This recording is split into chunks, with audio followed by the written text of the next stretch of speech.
All right, thank you guys for coming today. Really appreciate you being here. I especially appreciate you being here to cover this one. This is going to be a hard one for me to get through. It's probably the hardest one that we've had so far for me,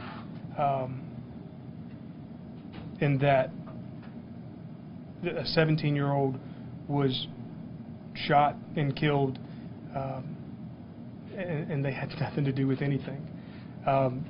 She was a victim in such a way that is no different than I was, no different than any of you going to a high school party right before your senior graduation. And that's why it's hard. So if I take a deep breath, just give me a minute. I met with the family this morning and talked with them as well. So if I take a deep breath, you guys just give me a second, okay? As you guys well know,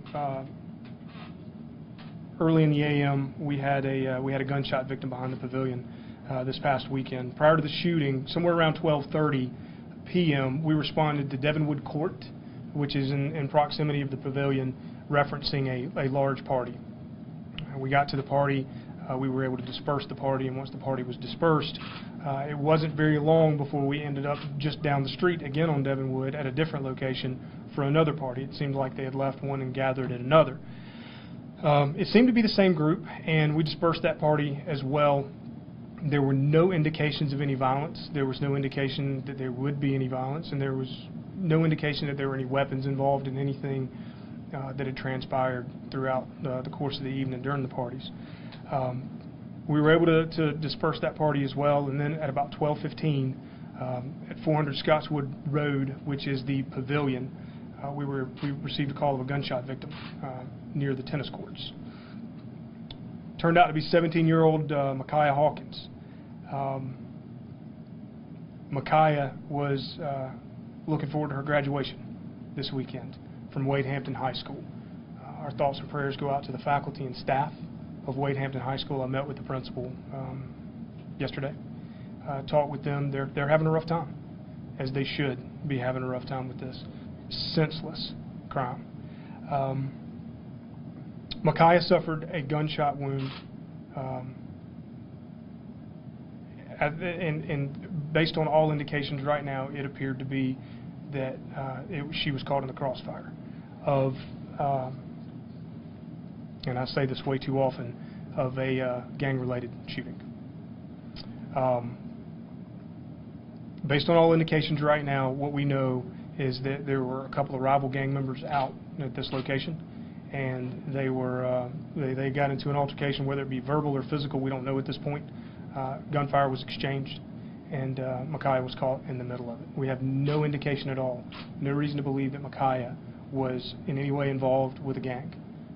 We have no reason to believe that she was invested in anyone who was involved in this altercation. She seemed to be just a bystander. After Makiya was shot, there were a couple of people that stayed and helped her, tried to render aid to her. She was transported to the hospital in critical condition, and at Sunday afternoon, the coroner's office released that Maya had passed at 5:42 p.m. On Mother's Day, and that's just not easy for anybody. Again, Makiya was a senior at Wade Hampton High School. She had received letters from South Carolina State, and I spoke with the family this morning, and they're waiting on a letter from Benedict. Now, I have a 16-year-old, and she's about a year away from Makiya's age, and you know, I mean, my stomach's been turning, my heart's been wrenching since I got this phone call. You know, there's just no real way to express how sad we are, and I'll be real with you guys how angry I am at the situation. We are, I have taken a personal interest in this. I take a personal interest in everything that goes on in Greenville County, but I've taken a special interest in this case.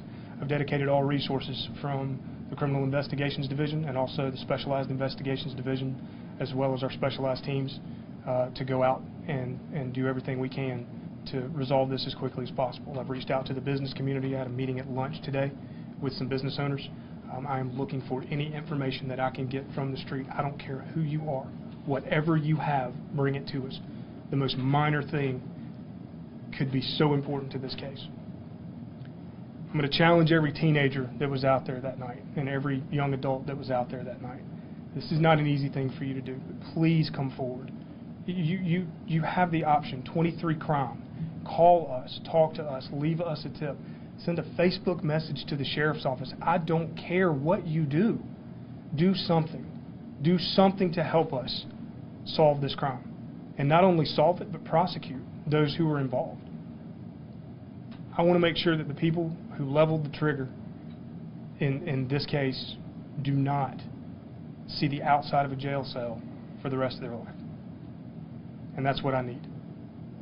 We're going to try to bring closure for the family as much as we possibly can. Like I said, I met with the family this morning. They are a fantastic family. They're just really good, down-to-earth people. And they want to see justice done in this case as much as we do. So anything that you have, I'm begging you, come forward with it.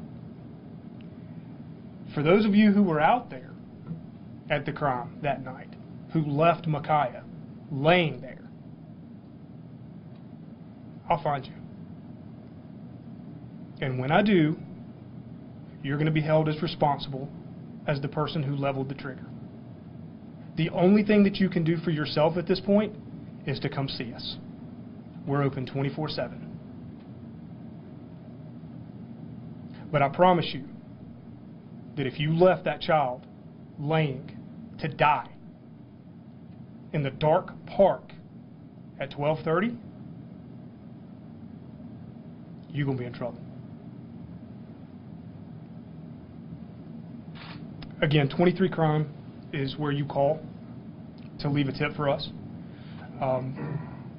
This is not something that I want to see continue. We've had, I believe, 4 shootings so far involving teenagers, and all of them either have a connection to or in some way tied to gangs. I made it a point from the beginning of the campaign until today to push forward and to do my best as the sheriff of this county to formulate groups to eliminate the gang problem. We need help from the community to do this. County Council is going to work with us in helping us to get the manpower that we need to make sure that we can form the units that we need to form and not take resources away from other aspects of the sheriff's office and responding law enforcement entities to deal with the other crimes that we have in the county as well. If you dealing with gangs is never easy. Dealing with gangs is never something that we're going to be able to. We're never going to eliminate the problem, but we can certainly suppress it as much as we possibly can, and I promise you that we will. And the community is going to see the ripple effects from it when we do it. I mean, this is not an easy chore. But the community will see when we do it, what we're doing, how we're doing it. We will be very public about it. And you guys are welcome to ride along if you'd like. And we're going to address this problem. So on that, we'll take a couple of questions. Sheriff, given the fact that there are no suspects in this case, and also given the fact that investigators have no doubt interviewed countless witnesses the night, what is the difficulty that you and investigators are running into with narrowing it down to a name or a face as to who's responsible? That's not quite as difficult as you think with as many witnesses as we have, and I didn't say we didn't have any suspects. We simply are not going to release any information about the suspects at this point as it's an ongoing investigation. We have, as I indicated earlier, we know that some people left her laying there. We know who some of those people are. We know that we know a lot of the named players that were out there on that given night, and we know a lot of the witnesses that were out there. We've been in the process of interviewing them. This is not this is just not an investigation that's going to be short-lived because there were so many people out there. So don't mistake the time and the asking for more help with the we don't have anything to go on right now. It's just going to take us time to hash through all the information that we have. Can you give us a rough estimate as to how many people were out there that night? How many people are we talking about? I couldn't even give you an estimate on that. I'd have to talk to the specific responding deputies who actually went to the two parties, or the one party. You know, I've been given numbers anywhere ranging from 20 to 50 at this point. To narrow that down, I don't know, maybe more, maybe less. One quick housekeeping thing and then a question. So 12:30 p.m. as in the afternoon? 12:15 a.m. I'm sorry. 12:15 a.m. and that's the original party that you went to? The original party we went to was 11:30 p.m. 11:30 Yeah. p.m. My apologies on No, that. no, just want to make sure. Yes, ma'am. Okay. There is, a certain type of culture sometimes within the gang culture about, not tattling or stitching, whatever terminology you want to use. Is that something that you're running into here? Not really, because I promise you that when you start leveling accusations at people like, hey, you shot somebody, gang code goes out the window.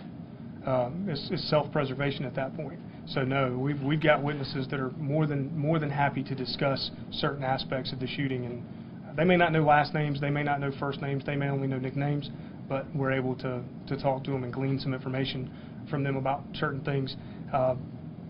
When we have a fantastic charge in the state of South Carolina called conspiracy. If you yourself choose not to discuss it and we know that you were involved and you won't release the information and we know that you were there, conspiracy is a great charge. Conspirators go to jail as long as the people who committed the crime.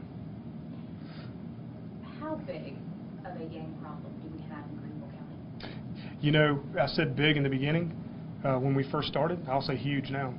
It's every time I turn around and something crops up and it's gang related in one way or another. Someone has affiliated themselves with some local clique or gang or set that's nationally affiliated somewhere, and it's just anything ranging from the from petty thefts or burglaries or white collar crimes to support the gang or financially fund it, to drugs, to human trafficking, you name it. Everything seems to be intertwined with some type of gang or clique, and the upstate or in on a national level. So yeah, it's definitely a problem here. How this problem wasn't recognized before, because I promise you that it didn't start January 3rd. How it was not recognized prior to now, I have no idea. But I can assure you that it's not my problem to figure out how it got here. It's my problem to solve it. And that's our goal, and that's what we're going to do. Yes, ma'am. Are you and your deputies looking at any surveillance footage around the area? Has that been helpful in any way? We are. Okay.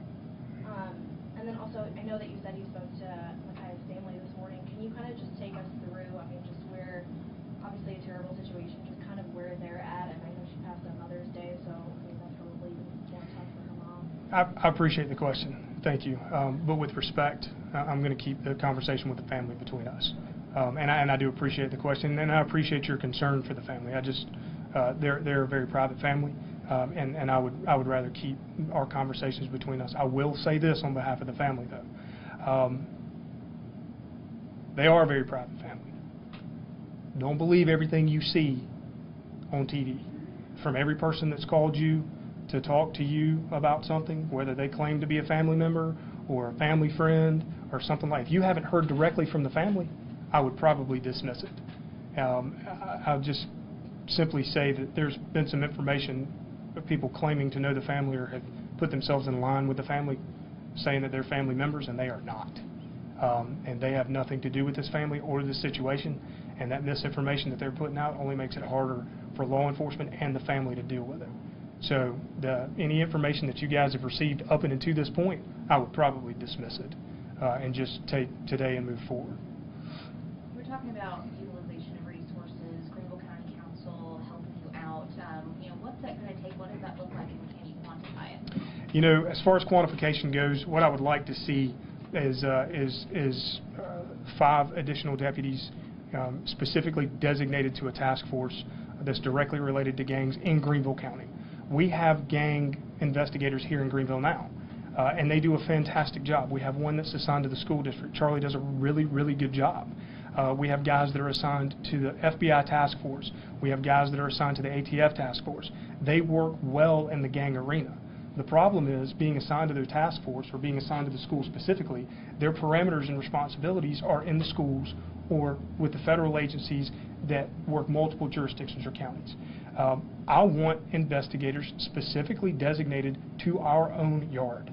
I want us to work our own problems here in Greenville, inside the confines of the county line of Greenville, South Carolina, and that's where I want these gang investigators to be. 5 is a great start. That's a really, really good start. You know, you quantify that. You know, we can start looking at vehicles. We can use seized vehicles to give to these guys and girls. So we're not talking about cars. We can use funding that may already be in place for certain positions that are not filled in the sheriff's office, ranking positions that I eliminated when I came into office, where I just didn't fill those positions. We can reallocate that funding, which is what we've done in some cases already. You know, I'll say this, the county administrator has been phenomenal to me. He's been really, really easy to work with. And just about everything that we've asked for, as far as manpower, as far as wage inequality and restructuring that, working with new programs, he's been great. So I think that once the county administrator and I sit down again, and he has this all-encompassing in his office, because Parks and Recs, where this occurred, fall under him. The sheriff's office falls under me, but we work directly with the county administrator's office. He recognizes the problem here, and this is the situation that needs to be resolved. So we'll work together on this. Do you venture a guess at when we'll be hearing about an arrest in this case, Sheriff? No, sir. No, sir. I'm sorry. Two guys that have a shootout in the midst of a group of kids. Is that just gang mentality? I'd hate to even guess. Stupidity. I think that's just stupid. I mean, I don't know any other way to say it. I mean, I'm a fairly educated guy, and I'm pretty articulate, but I can't think of any other word than stupid for that. I mean, that's just ridiculous. 12:15 at night? Who does that? Who cranks off rounds in the middle of a crowd at 12:15 at night?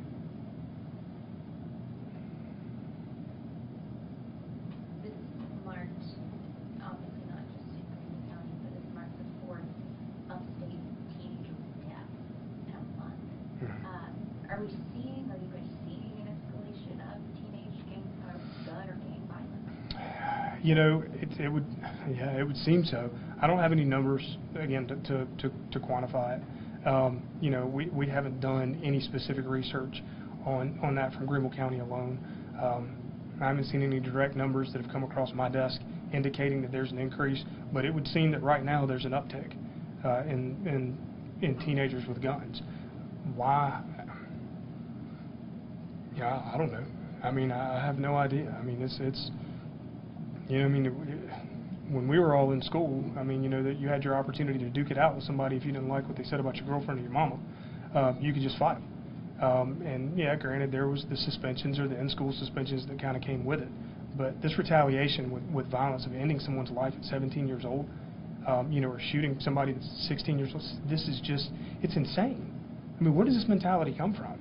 You know, you can blame it on video games or movies or whatever you want to blame it on. But the fact is, you have a choice. You can make a decision.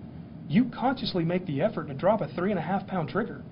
You pull that trigger knowing that you can't take back what comes out of that barrel. You make that choice. Why you would consciously make that decision knowing the potential outcome is the rest of your life, I have no idea.